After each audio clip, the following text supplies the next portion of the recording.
This is Adriana Helbig, coming to you live from the University of Pittsburgh, from my office. It is midnight, March 1st. We're awaiting news from Kyiv. I have numerous laptops open. I've just finished yet another interview with journalists who are trying to figure out where this is coming from. Where is it coming from that a group of Roma has attacked a Russian tank? Where is it coming from that a lady has come up to a Russian soldier and given him sunflower seeds, telling him, put these in your pocket so that when you die, sunflowers will grow where you lay? Where is it coming from that a group of soldiers has told a Russian warship, fuck off? This is a tremendous act of heroism on the part of people across this very, very large country. To drive from one area across Ukraine to another would take you approximately 16 hours. It's like driving from New York to Chicago.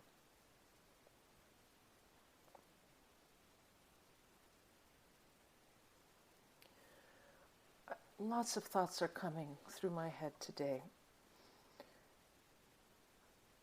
In part because this is the first time in the history of these types of exchanges that I don't feel as alone as I have. In 2014, I went on a hunger strike in front of my university, and nobody paid attention to it. Today, the Metropolitan Opera has opened their evening with the Ukrainian national anthem. In so many ways, music is playing a central role in these protests. It functions very differently this time than it did in the past. With so many revolutions that we've had in Ukraine, Kyiv has been the center.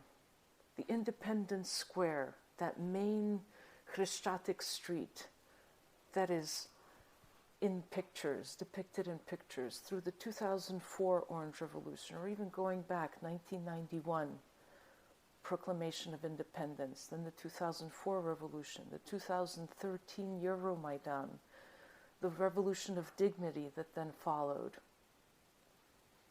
It happened in one centralized place. Today, this place is inaccessible. People are hiding in their apartments. They are sleeping in the metro systems. They have moved to the villages. They are relying on friends and family for support. And yet, the resistance is palpable. We see the images. What we're not hearing are the songs that are being sung. They are being sung in apartments, on the streets. We're hearing the national anthem being played by a trumpet at night in Kyiv. We see images of a young man in his car driving to meet his battalion, singing a patriotic song. I will die in the fields. Do not weep over my body, O mother. We're also seeing hackers get into the Russian television stations and play Ukrainian music. What is the significance of that? Tremendous. When we consider the history of the Soviet Union, when Ukrainian language music wasn't heard anywhere, that's the context that we understand this in. The censorship, the constant decrees going back to the Tsar under the Russian Empire that forbid Ukrainian language literature, that forbid the development of any kind of consciousness, that annihilated and destroyed any kind of understanding of a separate people. We were called Little Russians. I was called a Little Russian actually by a colleague at Pitt not too long ago, going back maybe 10, 15 years. So what is this concept? What are we actually experiencing today? The first thing to really understand is that it's an arc. It's a form of development as we've gone through. And when you're thinking about somebody like me who's 47 years old, I've lived through the independence of Ukraine in 1991. I've been in Ukraine in 2004 during the Orange Revolution. This was the first time when people came together and said, enough of the corruption, enough of the lies. We're going to make a choice of our own with regard to a president. And the choice at that time was a president who was Western-leaning. He wore jeans, he wore an embroidery. His wife was Ukrainian-American from Chicago. And the beginnings of the ability to break this Soviet narrative or this Russian narrative, whatever the dominant narrative was at that time, and to move beyond this oppressive feeling that whoever you were wasn't allowed to be. From 2004, we have the beginnings of a music industry that is very focused on Ukrainian music. Ruslana Lezhitschko, who is central to the Orange Revolution protests, and when you see pictures, there's a stage set up in the middle of Independence Square. She and others are helping protesters, engaging them, giving them hope as they move against a government that really hadn't never actually seen this type of protest. When she wins the Eurovision in 2004, she brings the Eurovision to Kyiv in 2005. And we bring the Western music industries with it. And it's at that time that music is starting to move into very different directions. We have musicians that are able to connect from the western parts of Ukraine with the eastern parts, with the southern parts, people that had not had that kind of contact because the networks that had been in place throughout the Soviet Union collapsed. When the Soviet Union fell apart in 1991, so did the music industries. There was very little ability to record, to distribute, and very few people had money to support live music or to participate and to record with live music. A lot of music at that time that was coming into Ukraine was pirated. It was coming from the West. It was English language. It was German. It was actually Turkish also was coming in. Russian music industries had a higher chance to revive themselves because it had been centralized in St. Petersburg and Moscow. So from 2004 to 2013, we have a growing expansion and ability to connect. The internet access is starting to increase. People are starting to travel beyond the borders of Ukraine. We're starting to see a freer society. Young people are studying abroad, coming back, choosing to stay in Ukraine, not necessarily leaving West and setting up their families in the West, but rather choosing to live in Kyiv. Kyiv actually does still become the point of everything in a way, and that is how it's historically been when you have these types of structures where one city is really where everyone joins. And so in 2013, what actually happens is we actually have a pro-Russian president in power. The one that was elected in 2004 didn't have enough strength to hold that position. He was at the mercy of many of the corrupt officials who had privatized industries and who were in politics. And unfortunately, Ukrainian parliament has this very interesting rule that you're untouchable. So no matter what you do, you can never go to jail, right? Nothing will really ever happen to you. And so it was really very much a free-for-all. And so this president in 2013, Yanukovych, he at one point promises this idea of perhaps at one point joining the EU or considering it. And then he doesn't. He takes it back and he shifts the politics of the country towards Russia. And the young people protest. They all come to Kyiv, not just young people, many, many people, millions of people start to come to Kyiv in 2013 for what's called the Euro Maidan. Again, the musicians are at the center, leading the people in prayer, leading the people in song, any kinds of songs. There were Ukrainian language songs, Russian language songs. There were people from the West that were on stage speaking out in support.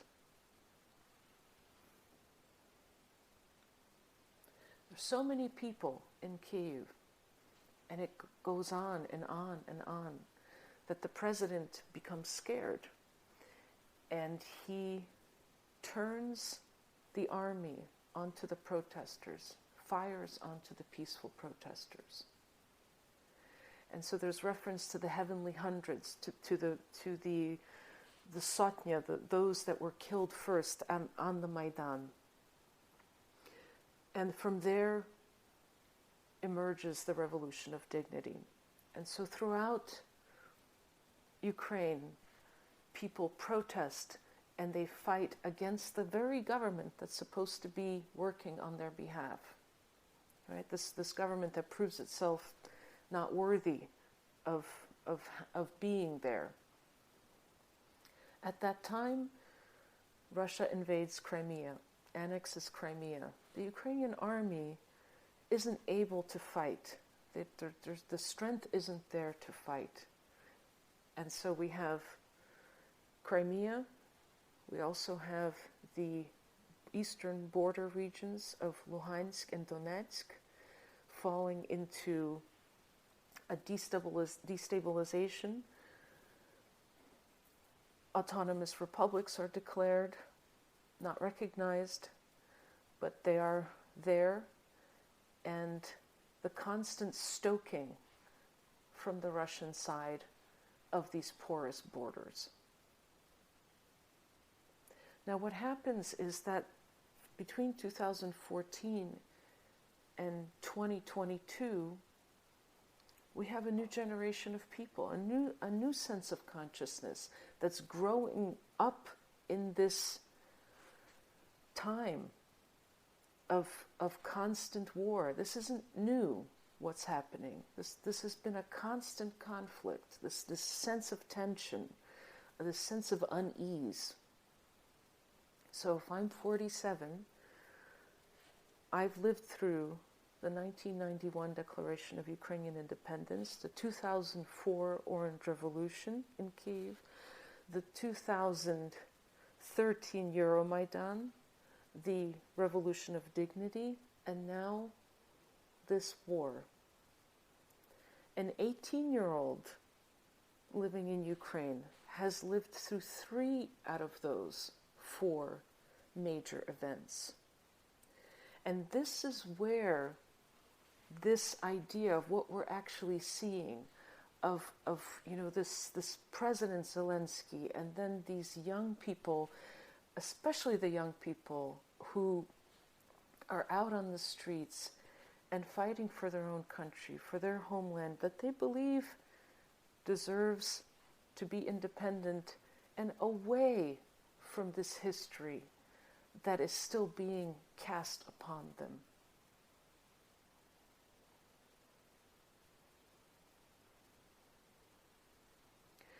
When we're thinking of ethnomusicology, the discipline of ethnomusicology in Ukraine is very young. And by that I mean the people who are involved are very young. Students like yourself, people who are listening to this. They've grown up in a time of pride in the lands where they were born. They've grown up at a time where they're interested in where they came from. It's very common for young people to travel to the villages, to record older people with their stories, with their songs, to recreate that music on stage, to fuse that music with popular music. We saw that with Eurovision as well, with the group Goe. So we have, again, just this ability to now really separate oneself from the Soviet era.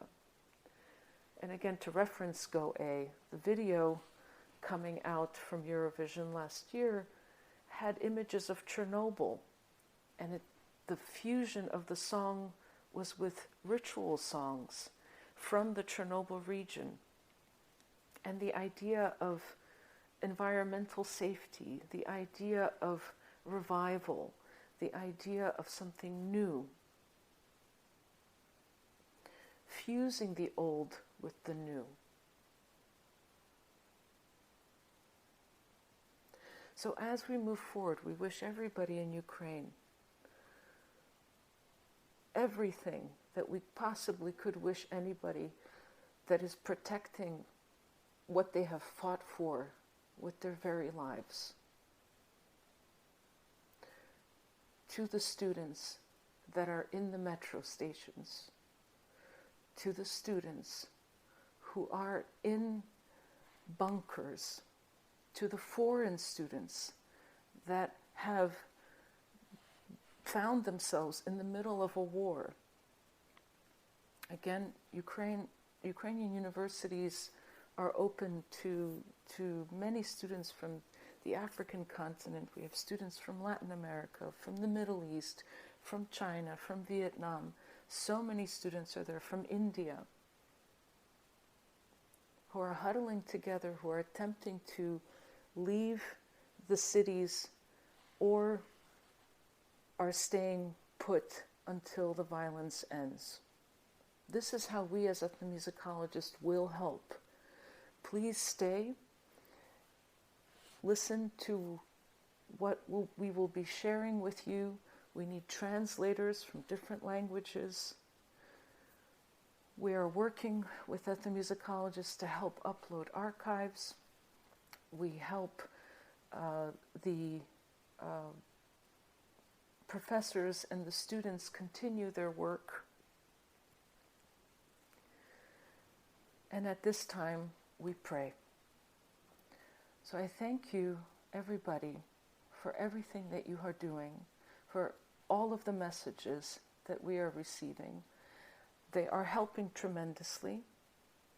We keep hearing to keep sending, to keep posting. They're scrolling on social media. This obviously is another war that is on social media. And all we can do is wish them the best as we get through the night. Thank you. Please reach out. I will help in every way I can.